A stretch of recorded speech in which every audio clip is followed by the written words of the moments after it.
AI is harvesting the past, not the future.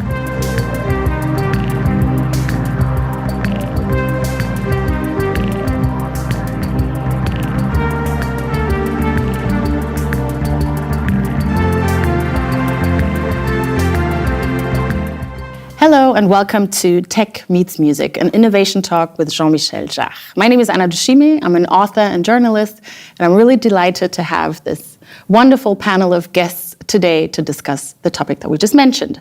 Let me introduce my guests. I'll start with Oyemi Noise. She's a community advocate, artist, and founder of Decolonize, a space for alternative BIPOC culture in Berlin. Thank you so much for being here. We're very excited to hear your input. Thank you for having me. Florian Drücke is also part of our roundtable today.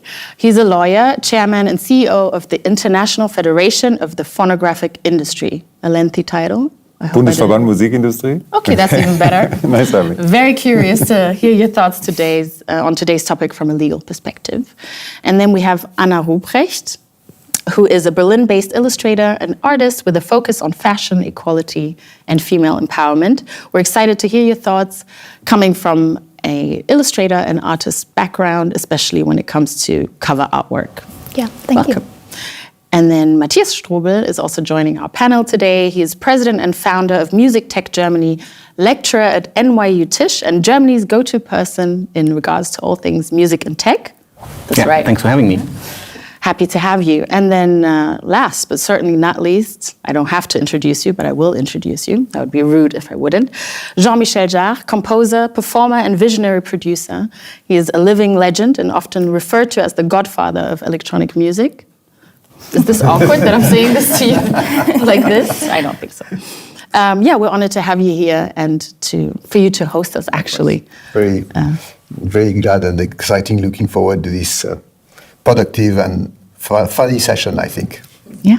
I want to hear from Jean-Michel, from Oyemi, and from Anna first. Do you believe in a collaborative approach when it comes to making art, music, and whichever way you express yourself? Jump in. You're welcome to. I would say absolutely, because I think that everything in life is a collaboration. Like having children is kind of a collaboration. So I think everything starts with collaboration. And I think you need an input from your surrounding to find your inner voice or what you want to express. I would say yes and no. Yes, because it's, as you said very truly, everything in life is collaborative. Mm-hmm. And of course, for an artist, the first collaboration we all hope is collaboration of your audience, or the outside world. And it's a sharing process. Creative process is a sharing process. But I would say also no, because by the end of the day, a creation process is most of the time something very intimate and very personal that comes from yourself. What makes the specificity of an artist is actually himself or herself. In Western modern music, we have 12 notes. We did millions of songs with these 12 notes. Yeah. But what makes one song different from the other one is actually your own specificity, and that is coming from yourself. So it's the reason why I would say yes and no. And no. What about you, Oyemi? Do you agree with what Jean-Michel just said, or more Anna? I would say it depends, for sure. I think I'm with Anna on the fact that everything in life kind of is collaborative in a sense. We're not living under a stone. We're not completely isolated from everything anyways. But I also do think it needs some kinds of solidity sometimes to just be with yourself and listen to your inner voice, because we have so many influences from the outside all the time, and I can get a lot of inspiration from the outside. But I definitely had times where I felt like I have to be by myself and just do this alone and listen to what's coming out of myself. To then collaborate, maybe bring that idea to other people, like to my band or to whoever, or bring it to the audience. And then it's collaborative again. But sometimes I feel you also have to be by yourself to create.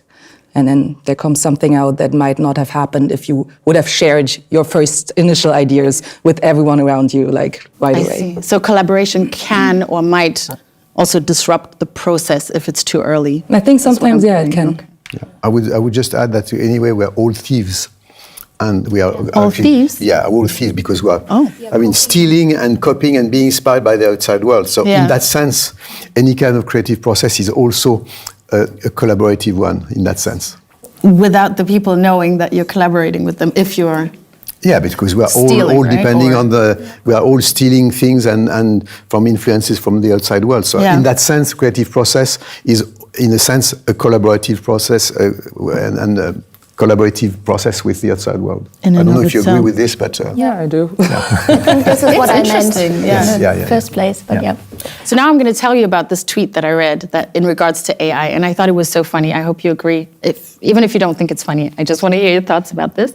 So it's a tweet that says, "I want AI to do the dishes and my laundry, not make art and write while I do the dishes and laundry." What are your thoughts on this statement? What should AI do for us, or new technology? How should we use it in our everyday life, but especially as artists when we are creating things?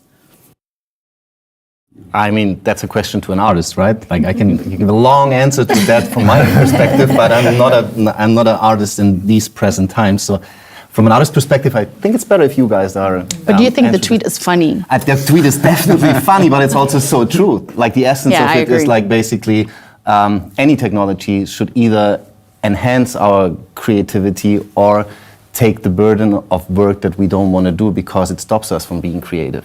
And that's exactly what that tweet says. So that's the essence of any technology out there, basically.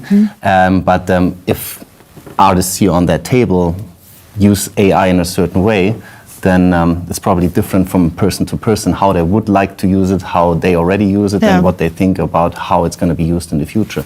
So I mean, So if I- Jean-Michel, you've been a pioneer. if I may say, I don't think it's that funny. Oh, wow. I did write but yeah, that's right. That's right. it's not I can say that. Why? Because I think it's a quite it's quite a cliche to because behind this joke Yeah. there would be the idea that yesterday was better and tomorrow is going to be worse, and I'm absolutely against this. You know, it seems that it's a human DNA to think that the future is necessarily dark. If it was so dark, the future of our ancestors, it was so dark, we won't be here around the table to discuss. So actually, we have to be very careful about that. Every disruptive moment, any in civilization, in our society. I mean, has always been introduced by the people of that time as a threat. You know, it reminds me about the fact that at the beginning of the steam train, you had the front page in the UK of a newspaper saying that be careful because over 50 kilometers per hour, your heart may explode, and all these kind of dystopic type of things. You know, it's why I think it's not funny, even if of course it's a joke, is the fact that it would create this kind of ambiguity that AI, for instance, is necessarily a threat. Technology is neutral. It all depends on the way we're using it. And for artists, it's definitely not. Of course, you have the dark side of any kind of disruptive moments. Fire was dangerous, but I think it created some good improvements for human beings. And electricity at the same time, AI at the same time. It's all depending on how we use it. Anna, you created a shirt. Well, I saw it on your Instagram. I'm assuming you created it. That says, robots can't replace creativity. Yeah. 2 questions. 1, can I have one? Maybe the whole table. No, yes, of great course. thing. I haven't printed the shirts yet. I just created in Photoshop. Yeah. Okay. And then secondly, can you elaborate, because we were just talking about threats but also chances of AI. Could you maybe elaborate on what you meant by that? I just had to think about another example, like when there were just paintings and then photography came up. Absolutely. And all the painters, they were super frightened by this new technology. Absolutely. So I think in general, everything can exist. And I think I made this kind of shirt because I had to remind myself that AI is still a tool. And it can't replace, like, I think every creative person has like an urge inside to put something else out, to express themselves and to express their feelings or thoughts. And I think, yeah, you still need the human part. You still have to tip in prompts. Yeah. But of course, on the other hand, and this is why I was thinking a lot about it, and I also felt threatened, because of course I see a big shift in the industry, in the creative industry, and I experience a loss of jobs lately, and of course I'm wondering where this is all going and where is my place. Is the loss of job, you think, linked to the rise of technology? Or do you, like, for a fact, do you know that some of the art was done by... There are already a lot of examples, like magazine covers, editorial illustrations that got replaced by AI covers. Yeah. I mean, there's still a creative person behind that who had to create it with like Midjourney or other programs. But I think it's much faster and it doesn't need a big budget, and everyone is cutting on budgets in the creative industry. So right now it's really hard to, I think it's a time of change. And I think a lot of people right now, they are afraid of change and they don't know where their place will be. Yeah. And I think this is what people freaks out at the moment, and what is freaking out in me at the moment. But I'm sure I'm a creative person, and I will find my way. And I will maybe I have to choose another tool. But what hurts me right now is that, for example, I'm in illustration for around 7 years now, and I developed a certain style, a color palette, and stuff like this. And right now, it seems much more easier to copy that. And what threatens me is the question of ownership, like who's owning the works that got created by AI. I think that's a really good sort of like segue into what I wanted to ask. Yeah, maybe just a short comment about what you said, because I totally agree with this this analogy with photography and painting. Like, so many painters were afraid of the fact that painting would die because of photography. The same thing with cinema. When the Frères Lumière invented the cinema, lots of people in the theater, from the theater said, but these people moving on a white piece of sheet, a screen, are not real actors, because a real actor is on a real stage in front of a real audience. And the cinema and movies as an art form became a major art form, and didn't weaken theater, but even reinforce theater, because through movies, lots of younger generations had access to the repertoire. Okay. Same with TV, same with the internet. Each time a new technology is also creating a kind of controversy, and ironically, in the most unexpected milieu or field, which are actually the artistic one. I mean, I think that the people in the movie industry or the music industry are probably the most conservative people. They always want to keep their field. They created their own ecosystem, and they're always very afraid of being distracted or being what they could think threatened, which is, in my opinion, exactly the reverse. An artist has to be disruptive. It has to question what has been done. And nothing replaces nothing. And I totally agree with her. Also concerning to the tweet, I do think in the end is the question, will AI be able to abolish capitalism? Because if we have that, then we might not be thinking if AI is gonna kill any creativity or it's just gonna take our jobs or anything. Because if we're just creative, because this is who we are as artists, that creativity is something that we wanna live and that we wanna just do, then I'm not threatened. Why am I threatened? I'm threatened because you're gonna take my job. right? That's the idea. AI is going to take my job. But if I'm just going to create because this comes out of me as an artist, because this is what I want to do, this is the urge that I have always, I will not be threatened. Maybe I can be friends with AI. Maybe AI is going to become a partner or anything. I will not be threatened. But with the example that you also brought, Anna, with, okay, now covers are made by AI and they're not going to pay an artist to do that, for example. You're threatened by that because you are losing out on job opportunities that you need to be able to do your art, because you have to earn money and all of these things. I mean, I think it's all connected in the end. I'm not going to be threatened in my creativity because I'm always going to be creative, because that's who I am. That's such a great point. And Yeah, I don't know that's a really if nice perspective. anyone has read the book from Jacques Attali, Noise. In the 70s, he describes the 4 stages of music, and he starts with sacrifices at the beginning. People were chanting, like at the very, very beginning, people were chanting, and it was a communal-like experience. Then there was the time of representing, where people would start, or the musicians would sing for judges and for kings and queens and all that kind of stuff. Then was the time of repeating. That's where when the recorded music industry was invented. The first time that actually musicians could make money from the art that they created. This is where capitalism hit.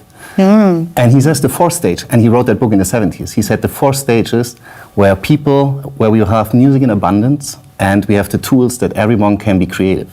Because then music will not be made for the sake of making money with it, but just for the sake of like expressing yourself in a creative way.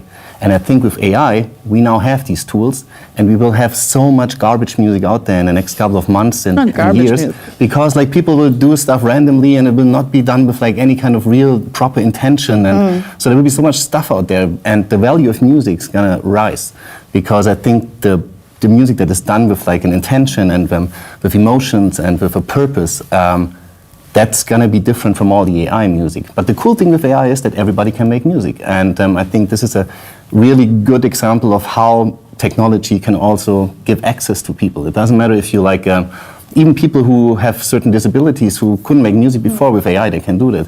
Or if I am... Who can't sing. Who can't sing, yeah.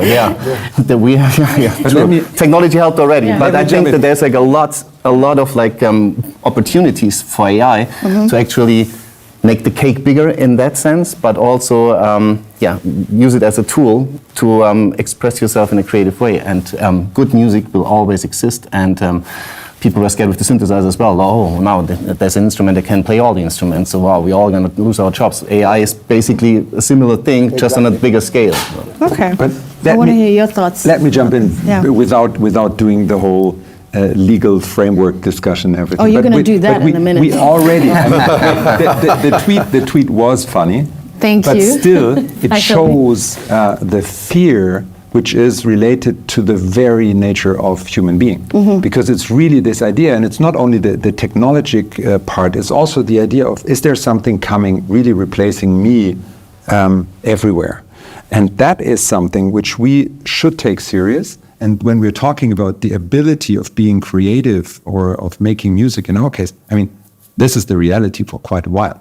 But if we talk about staying a tool or being some sort of appropriation machine, not respecting partnership, not respecting participation, then we're in trouble. And to the example with the history of music, I mean, when the musicians were singing for the kings, I mean, there was no copyright, maybe, but they were not independent. So copyright, droit d'auteur, if we're right in the translation, gave the artists and the creators the independence to have something which they created to then being on the market or somewhere else, because you don't have to sell your property, and also to making clear that it's about consent. And this goes far beyond the monetization. This goes to a direction where you say, okay, I don't want to have my image combined with something else. I don't want to have my voice without even being a creator combined to something. It's go deep in the deep porn and other issues. And so that's something where it's about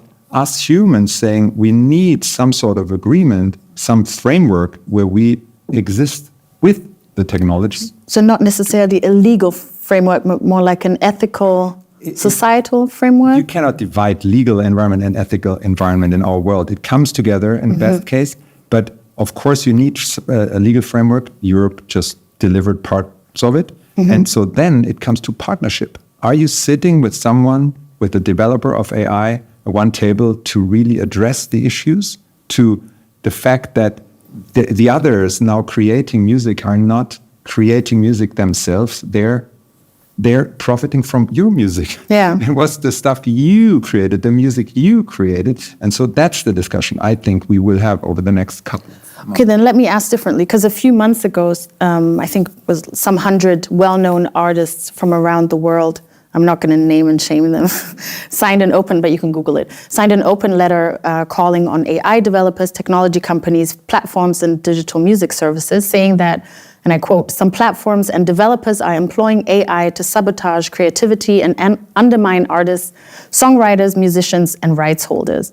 What do you think are the responsibilities, this is a question for everyone, that developers, tech companies, platforms, and music services have, but also we as part of the society that is living in these new technological times? I would say that to add a comment of what you're talking about and with the Jacques book, I mean, the monetization of music, as you said, is not linked to capitalism or to any kind of political system. It links to the value of creation, and the fact that we need. I mean, we are all afraid, and especially in Europe, about rules. Yeah. But rules are what makes the difference between chaos and democracy. We need rules. If I have a driving license, then I can drive freely all over the world. And not the reverse. If you don't have driving license, you do not have a minimum of rules, it's going to be a chaos. It's the same for intellectual property. We need to define both an ethic code for AI and also clarify this intellectual property issue. And I think Europeans, we have a responsibility as Europeans. We set the rules for culture in a kind of, to preserve freedom. It's a reserve. It's exactly the reverse of what lots of people could say, that our rules are affecting freedom. It's exactly the reverse.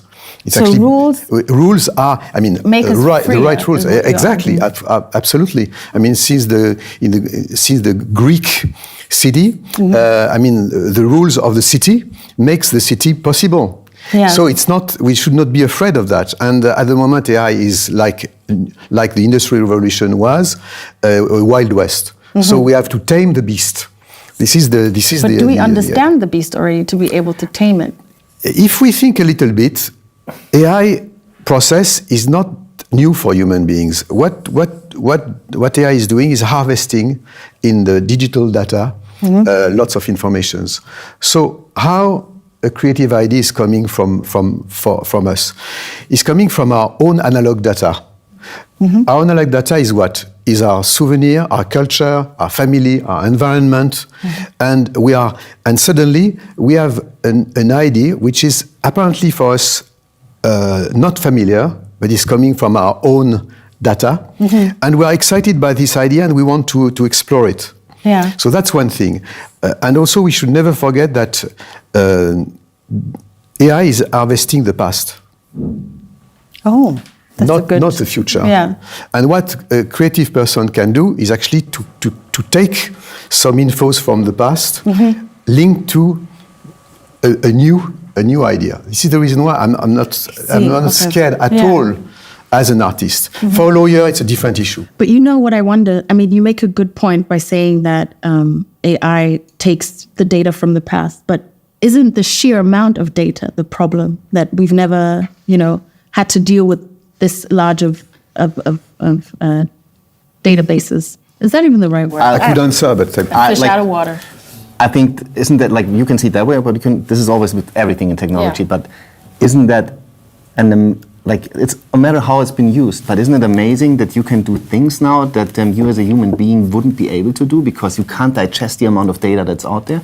So, I don't know if there's ever been a moment where, a techno producer with a heavy metal drummer and a folk singer and whatever were in the studio together and created something together. Probably never, because they lived all in their bubbles and they do their stuff.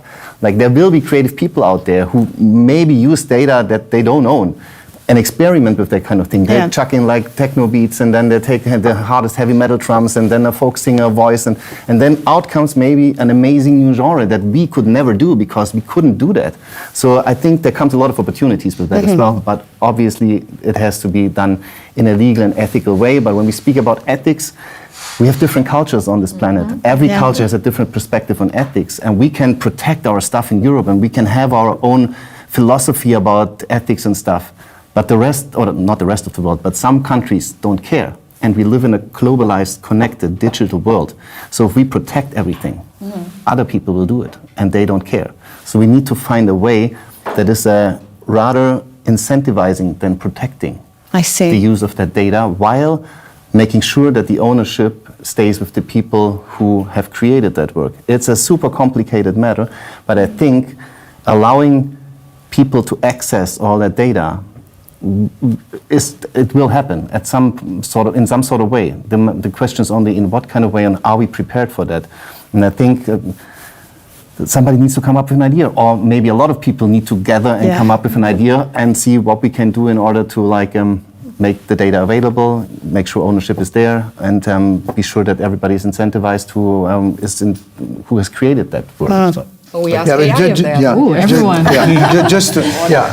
Just to jump on this, and I would like you to comment on all this. But I think that, okay, we all have our own vision of the world, but when it goes to intellectual property, I think it's the same for an African artist, for Brazilian, for an American, for... Some Asian countries think different. No, it's not, because by the end of the day, I'll give you an example, for instance. For a long time, the Western world is actually stealing all graphics and rhythm from Africa, from Brownies, from New Zealand, from Australia, from the Aborigines, and they don't pay anything, and they make money on the back of very strong culture. So the idea of copyright, the idea of intellectual property, I'm sorry, but is absolutely universal and should be approached in the same way for any kind of citizen in the world, whoever they are and whoever they've been born. I think it's the basis. And I think Europe has always had a kind of better consciousness on all this. And everything we did in Europe so far had always a domino effect everywhere. Yeah. What do you mean by better consciousness on this? The better consciousness is the fact that we've been the first one to recognize the existence of intellectual property, because it was not. It has been created in Europe, in France with Beaumarchais in the 18th century, and when I was president of CISAC, that you know, I was in. I just tell you a short anecdote. I was in New York with a congressman, and it was in days where Eric Schmidt, the head of Google, was having lunch every other week with Barack Obama, who said that actually copyright and all this and authors' rights is a very old ideas from Europe, and this is bad. We are going to take care of the future of artists by actually basically generalizing what we call buyout. Actually, just buying culture like yogurts, basically. And I went to the other way, saying, why not creating the idea of an eternal copyright? Why? How would that look like? With the idea that instead of let's say, for instance, that the Ninth Symphony of Beethoven would still generate some rights, and these rights could go to a fund for artists. It's in those days, it's very easy. Yeah. And to create also a worldwide fund, especially also for art, for in countries where intellectual property doesn't exist. We all have lots of, it wouldn't cost anything to anybody. Yeah. And that is exactly the reverse of the buyouts thing. Who would manage the fund? I love the idea. I'm just trying to think about it. I mean, these days, with all the digital tools we have, I can tell you that it's pretty easy to do. It was not possible before the internet, before the digital evolution, revolution, or whatever. Yeah. But it could be quite easy to do. So this is just one idea. One idea. It was also a bit provocative, but to go on the other way. But I think that this is the reason why I think that if we don't do it in Europe, nobody will do it. It's my personal opinion. I know you're itching to comment on this. No, I think that the cultural specificity in Europe is that we are so incredibly diverse with regards to our local cultures, and that we have this awareness. And there is already a slight difference between French position with regards to culture and German, because the French are taking this much more serious. But this leads us to a situation where we discuss culture in a European context, which is a very mature discussion, which is really not only looking at the risks, but also seeing the value chain. Which partner is doing what in these days where we're living. It's so free, you don't even know who's attributing to what. And you asked the question, what should those new developers do? I think they should have an obligation to have some sort of record keeping and information. Because if you want to partner with someone who tells you, honestly, I scraped the internet, but I don't know whether something from you or you was in, then you cannot reach an agreement where at the end you trust that you participate for the future in what was created before. So I think this discussion is to be led. The AI Act created a first framework for that at European level. There will be a dialogue with a transatlantic dialogue with the Americans. And then we have to see that there is this sort of participation for the artists and their partners. And that's, for me, that is not also something which is technically feasible. Because in those days, you were saying a database, referencing, it's done all the time. But you have to agree on standards. You have to agree on the depth of information. What should you then give to the partner who wants to have, and this is something we also know for decades, because as a music industry, we embraced technology. Yeah. Some say we were too slow. When the internet hit us, okay, we can have this discussion, but I think it's over, and we proved that we licensed, that we agreed to partnerships, and that should be the way forward, to see the positive side of what's possible for creation.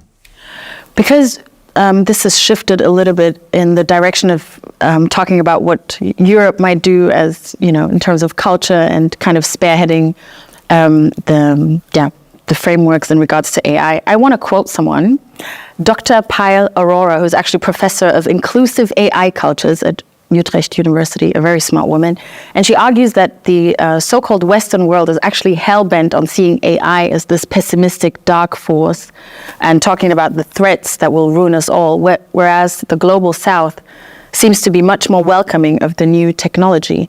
And I would like to kind of put that back into a roundtable as a question, because you talked about the different approaches of different cultures to ownership, to copyright, and I would like to know how you guys kind of like see the statement that she made. Well, actually, she backed it up with research. It's not even a statement. I don't have the research data, so I can't really say something about that statement. But I like the idea of having like a global IP copyright system that is then managed by whoever, some sort of AI technology maybe. But at the end of the day, this is a great idea, because isn't that the idea of IP, that you can track back who owns the rights? So this is done. We have done that. So what we now need to do, we now need to make sure that the creative work needs to be accessible for those who want to use it while paying the one who created the creative work. Because if we don't make that available and we don't give access to that work in a way that is legally secure, that the ownership is protected, that the rights owner is paid, then people will just do it on the internet. And they will get it somewhere in bad quality, and they will just like misuse all that stuff. So we need to use the opportunity of IP in order to protect the IP, but at the same time, the IP owner should also have like an incentive when somebody else wants to use his work. So that's or his or her work. That's my opinion. And I don't know if there's like in the South, if the South is dealing differently with AI than the North of on this planet. Well, the argument is that they're more sort of like welcoming of new tech. For example, I don't know, one example would be that in Berlin, I'm sure you've all made that experience, maybe that you have to pay with cash everywhere, almost everywhere. And in a lot of, for example, African countries, mobile money is like a thing, like China? Sorry, In China. China definitely for sure. Yeah, same thing. But like this is, I guess that when it comes to technology, if there's like an intention and a purpose that that is needed in that present situation, then people more likely use that kind of technology, right? And if there's like, I just learned, this is like, I have not backed that up with research, but I just learned that if you on these digital audio workstations, if you buy sample packs of African drums, they are not done by African people. They are done by people in a studio in San Francisco. So, like, what the fuck? So people who actually created that culture, where this whole thing comes from, they don't participate in that process at all. So when it comes to that kind of tech, they slept on that. So they have not realized that they could actually leverage on that. Other people do that now. But when it comes to the need of like having an easy payment system, they are far ahead of us, for sure. So I think it really depends on what kind of technology it is. We're talking about, and, I totally agree. You know, there is just a short comment. There is an ambiguity in this comment. The fact that it's not because a culture or a territory or a continent is not equipped enough to be threatened by pre-existing system that the next system is good. And the problem is, as you said very truly, I mean, to welcome AI or any kind of new digital system is actually to welcome, I would say, a foreign system. Okay. It's actually, if you take, for instance, ChatGPT, as we were saying, I mean, ChatGPT, if you go to ChatGPT as a lawyer today, and you have to shape a deal, this deal is going to be done wherever you are, in Africa, in France, in Germany, based on the American law. So step by step, we are digitally colonized by some American pipes, American system. This is the reason why it's so important to build everybody in Africa, in Europe, in everywhere else, some alternatives or brick of sovereignties in terms of distribution tools. Okay. Because too often we separate the production items and production tools with the distribution one. And you think there should be should not separate? I mean, you know, for artists, for instance, it's great to have we have the brains, we have the know-how to create movies, music, whatever, paintings and graphics and all that. But then, if the result of it is to be slaved by mainly by American system or Chinese system of distribution, we are going to fix the cost of the system of distribution, or apply some censorship for format or ideological reason. Excuse me the word, but we are fucked. So we have to urgently to create our own autonomy, and that's go through create our own technological tools. Okay. And this is why I think it's very important not to be naive to say, oh, AI, these new tools are great. I mean, the ambiguity and the force and the strength of the US system is actually, at the same time they are promoting their hardware, they are also at the same time also distributing their software and their content at the same time. And this is the issue, and we have to wake up. Well, I want to switch gears a little bit because I wanted to speak about album covers, and it's also connected. Wait, guys, you'll see how it's all connected. Jean-Michel, you're known for really intricate, beautiful graphic album covers that you create in close cooperation with the graphic designers or team. And you've recently started using AI, but not entirely excluding the graphic designer, a little bit touching on what you were talking about, Anna, before. Can you tell us a little bit about the process? Because that, I mean, ideally that would be a great role model of how to sort of like. Okay, because I really would like you to comment, because you are really in this activity as well. But just to cut the long story, quite long story short. When I was a student, I started being a painter and musician. So I studied art, graphic arts, and music, and then I choose music, but I've always been involved in graphic design and painting and all that. So along my way, I always conceive the graphics and the visuals for my shows. And with the emergence of AI, I really suddenly discovered a fantastic tool to be an extension of my imagination and to do things that I couldn't do without AI. And not losing the control, it was exactly the reverse. I felt so comfortable with prompts, and I had to. It's a learning process to use prompts as a new language, because we know that if we took a comma or a points and changing, swapping words and all that, I mean, suddenly it's going, and then you learn, as I said before, how to tame the animal, the beast. And then in my recent work, I've been able to take the control of of my graphic world even more than before. And I think that what I've created recently is very personal. I think it doesn't look like it's not a judgment of the quality of my work. It's just saying that it's very personal. It doesn't look like a vaporwave type of graphic style of video game or animation or whatever. It's something which is me. And I recognize exactly what I want to achieve in what I've achieved. So this is the reason why that in my next projects I'm creating my covers myself, but it doesn't mean that it's weakening the fact that is going to affect the fact that I could collaborate tomorrow with graphic artists for something else. I'm just saying that on a personal basis, for some projects I've been involved with, suddenly AI become a fantastic tool as an extension of imagination as an artist, and that's something I can do with AI that I couldn't do before. I see. Okay. So that's. Anna, we would like to hear your thoughts. To be honest, like 2 years back or 1 year back, I tried to block it completely out. That a lot of people were switching to AI art because I felt like, no, not for me. But like some weeks ago, I was like, okay, I will try. And I signed up on Midjourney. I think it's one of the biggest tools AI tools to create artworks or images. And it's funny because you can spend hours there. It's like an open chat, an open pool. So you also see what everyone else is doing. Like, does that make you nervous, seeing what everyone else is doing? No, it's super. It's I have to admit, it's kind of inspiring because you are like, that's a good prompt to get this result.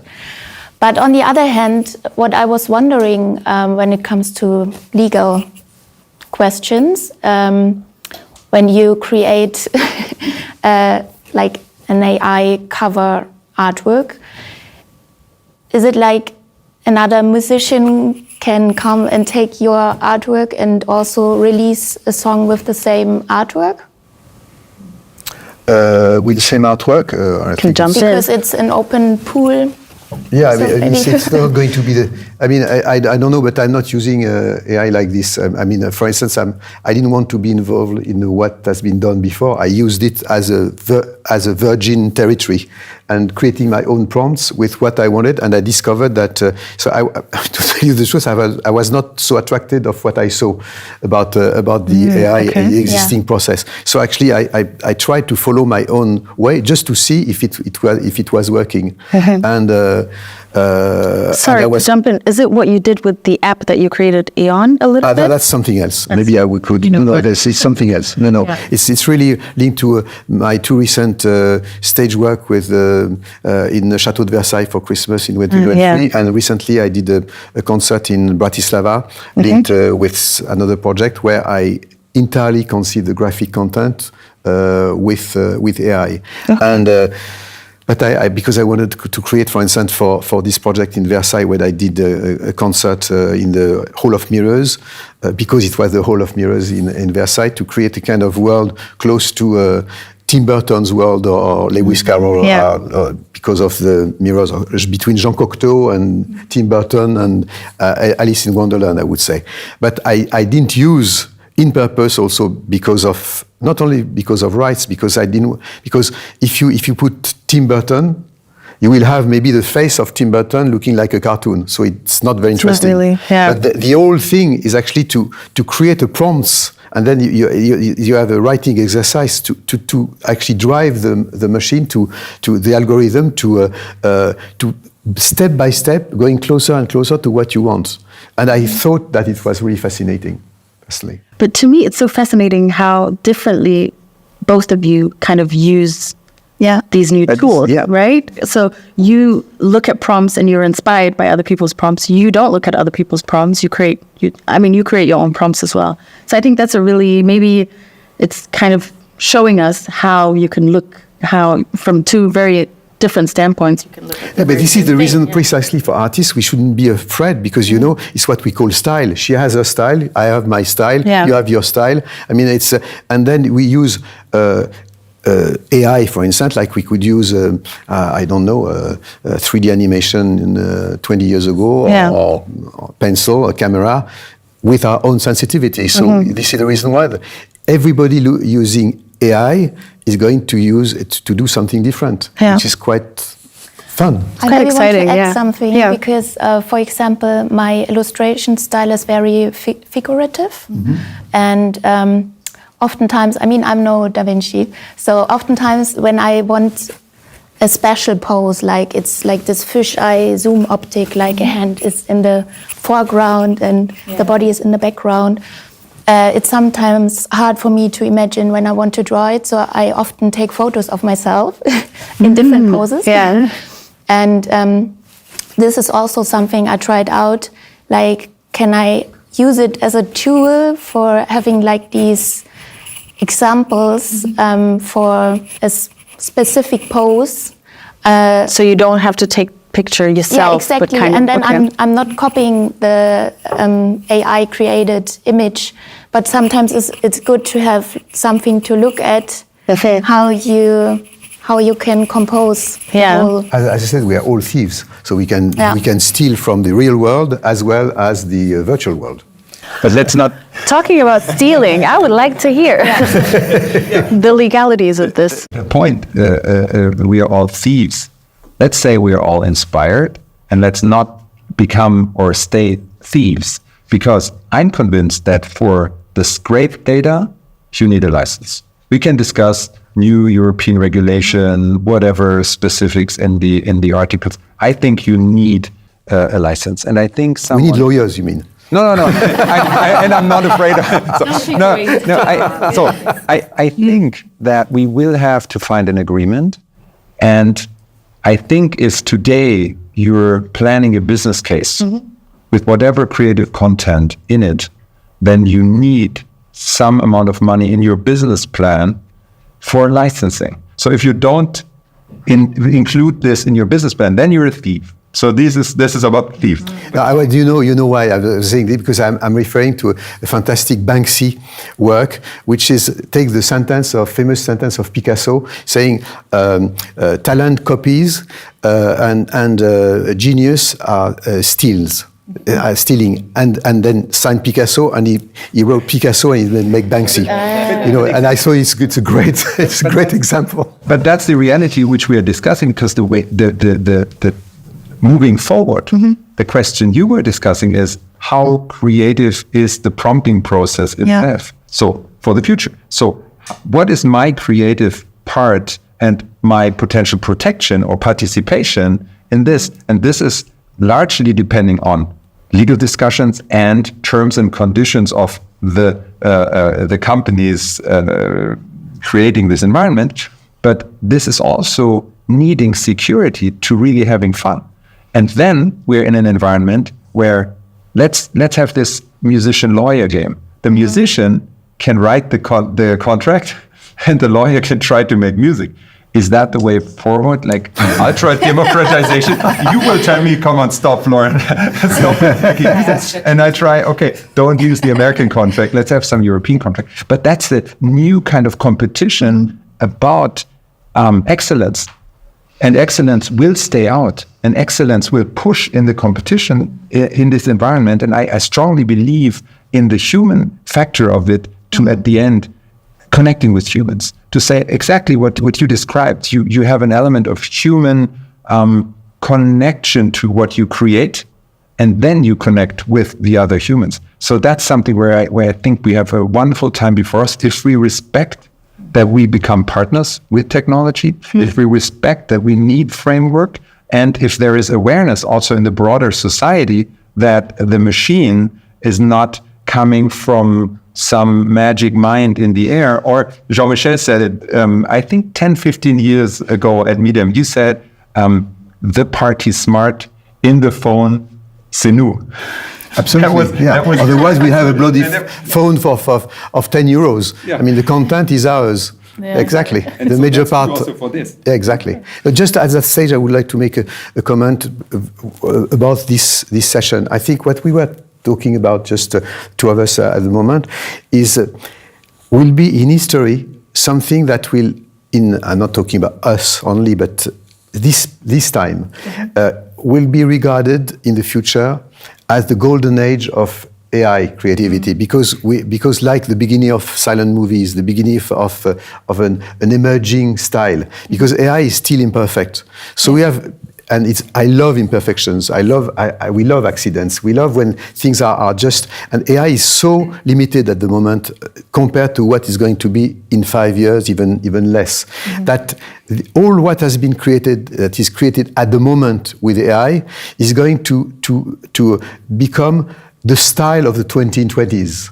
I'm absolutely because of all these imperfections. For instance, I give you an example that you probably know. The hands are not good in... The hands are not good. For instance, you can only loop 4 seconds of animation, and then you add 4 seconds to 4 seconds. It reminded me about the first samplers when you could only sample half a second of sound. But with these first samplers, we did very good music. The same today, and I think it's quite magic, these worlds. I mean, to use the first AI instruments, we are privileged to be at the beginning of opening doors on virgin territories as artists. And I think all the imperfections of AI tools at the moment have lots of charm that we'll understand in maybe in 10 years, in 20 years from now. This talk is an emotional roller coaster for me, because then I'm terrified, then I'm really excited, and then I'm terrified again, then I'm a thief. I don't know. That is how I felt like the last couple of weeks and months. Yes. So this is like Exactly. always therapy session. I want to ask you something, Oyemi, because we talked about how AI is going to make a lot of music more accessible, and I think with Decolonize, you are trying to make certain genres and spaces more accessible for specifically BIPOC people in Germany and in Berlin. How has your experience with AI been? Have you been able to use it or integrate it in your projects? Or what are your thoughts, generally speaking, on that AI is actually a tool for the good because it makes many things more accessible than they were before? Yeah. And maybe shortly about Decolonize, because probably you don't know what that is. It's a collective of BIPOC musicians and also people who don't do music but are like love music.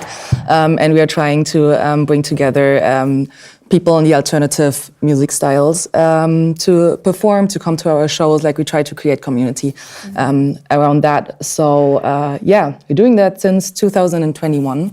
And accessibility is a very important part of this, of course. We want to be accessible. And I do see how, especially in alternative music, there's like, everything is like punk, rock, metal, whatever, these kind of styles. It's like very white, especially in Germany, especially in Europe. And not everywhere in the world, obviously, but especially here. So a lot of things have also to do with accessibility.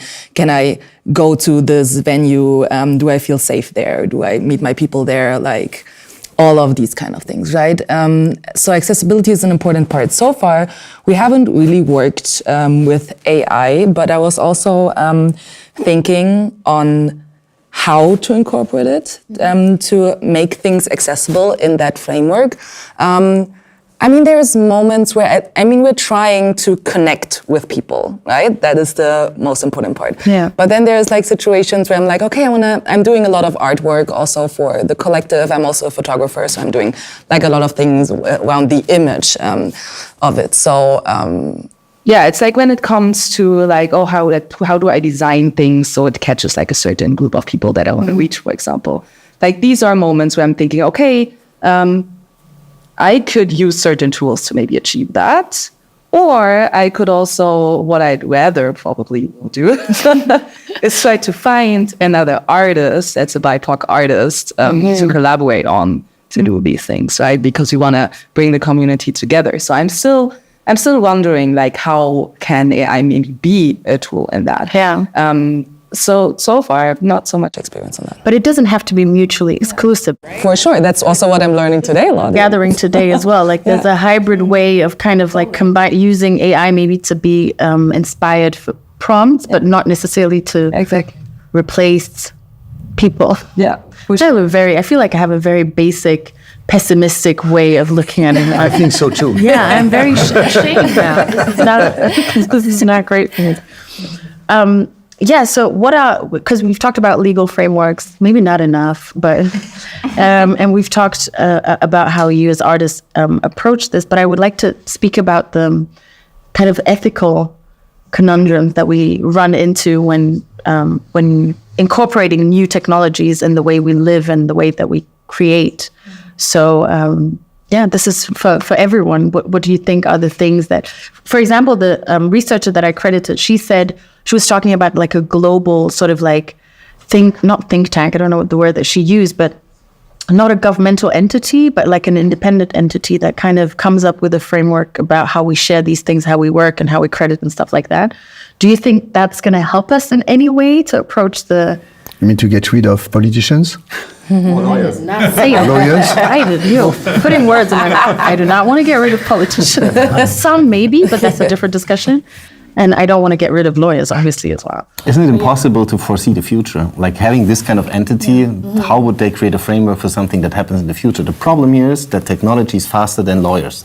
Because the technology is there, then they have to do the framework. When the framework is done, Copyright Directive 2017, like if people would have understood or seen that these things have happened, they could have already thought about that back then, but they didn't. So it's always going to be like that. And if we have not a higher power that can see the future, we will always run after technology. So I don't know if that kind of entity would make sense. But you argued that AI is not entirely new because A, it uses data from the past, and B, as people, we've gone through, like the steam trains and industrial revolution and stuff. Can we not adopt some of the things, some of the learnings that we did? Yeah. I realized while I was saying that that's just... So this is the reason why we are quiet, respectfully. Because we were all respecting your well-thought, your thinking. Are you? I think you're making fun of me. No, not at all. No, seriously. No, because it's true. Yeah. Actually. But let's jump in with the idea of lawyers being too slow for the law. I knew you were going to pick up on that. I knew it. It is true, of course. But the baseline, if we talk ethics, 20 years ago, we were discussing whether or not in the online age we need laws which we can enforce. Really? We were discussing this with peer-to-peer systems. We were discussing this with the licence globale and stuff. Let's give them money and they're quiet and stuff like that. But at the time, we were already saying, listen, guys, it might be that you carve the music industry, the movies and everything, but you will not get rid of us as a society, and as Jean-Michel said, needing laws which are the baseline, the tissue for us living together online. So this issue is very old, and it's not lawyers being too slow in the execution. It's society being too slow to having this discussion, because even back then we are talking about crimes. We're talking about things which were done online and we are now seeing offline, talking about the world we're living in 2024. Yeah. And we're seeing that if we are not accepting a framework here and there, then we have a major problem as society. And I think this is colliding with the scaling effects of the development of technology. And we will not frame them totally back and say, stop, and now we start new. But you have to respect the laws we are giving each other, and we will learn the way forward that maybe we need some flexibility, but at the end, if we're giving up, then we're giving up law, and then it's the stronger guy winning. It's the one with the biggest market power from wherever winning. It's the bully on the street. And that's about where I'm, as a lawyer, fully convinced that we need to have a broader discussion. It's not only us music people scared of AI. No. We are embracing this. And there's much more at stake, and we're not. And we have to reflect the issue of bias of AI, of all of that, which is coming with it, to have an educated discussion. What we want to live with society as human beings. That's not what I meant when I said like the lawyers law at the technology. But the thing is, it's true that the technology is the fastest element in this whole equation. And if the lawyer would, or the lawyers or the industry would have picked up with the technology, then there would be a licensing model in place now that the developers can use in order to license catalogs, in order to train AI. It's not in place. That's why they do it illegally. They never asked. Huh? They never asked. Like it's about breaking the law and then finding a solution, or is one in place if I come and ask? If I'm going to like any kind of like big music organization and say like I want to use your catalog to train my AI with it, is there like a standard licensing model in place that I can use as a small developer that has a genius mind and a strong computing machine at home? Probably not. And if they can't afford it because it's the little developer in the basement that do these crazy things. So I think that's what I mean. Like, I'm totally agree with frameworks. We need a framework. We need security. We need to have that frame that we can operate in, that we feel safe in. But the structures in place need to be there for everyone, not just for the ones that are super connected and powerful, that can access all these kind of stuff and licenses, but also for the ones that actually are the ones who are making the difference in creating these tools. They need to have some sort of way of dealing with this entire issue, and I totally agree that there needs to be a licensing system in place. Yeah, but it's a never-ending story, because that's what you're describing is not new. For instance, the beginning of the Industrial Revolution, or the beginning with the Gutenberg and the inventing printing system. Yeah. I think we could have had in those days exactly the same discussion. Yeah. I mean, to defend lawyers a little bit, I think lawyers can only set rules when a new system exists. So and maybe the only difference is the progress is going faster and faster. So lawyers have to be more and more clever and quick. talking about speed, in the offline world, we would never argue, oh, we have a speed limit on the Autobahn with 120, and Jean-Michel developed a car racing 450. Oh, the car is too fast to get whatever kind of catched or photographed or whatever. So the law is not applicable for the car. And then you would reflect and accept that this is beyond what we decided as a society, as people, to set. And this is because we are artificially dividing online and offline world. And we lived that for decades. And I'm not saying that it's exactly the same, but respecting humans, respecting the law, respecting democracy, respecting Europe is something. If you start to discuss and divide online and offline, we're already done. Yeah, we don't. I agree. We should not, because then you're creating some sort of second-class right online. You can be insulted online, but not in the subway, or a little bit more online than in the subway. This is not convincing. You know, you touched something at the beginning of our conversation, which is, in my opinion, very important, is the democratization factor. The fact that all these tools, we should not forget that it's a huge progress in terms of the democratization, in terms of creative process. Yeah. We know that the digital revolution gave, as you said, power to people wherever they are to create.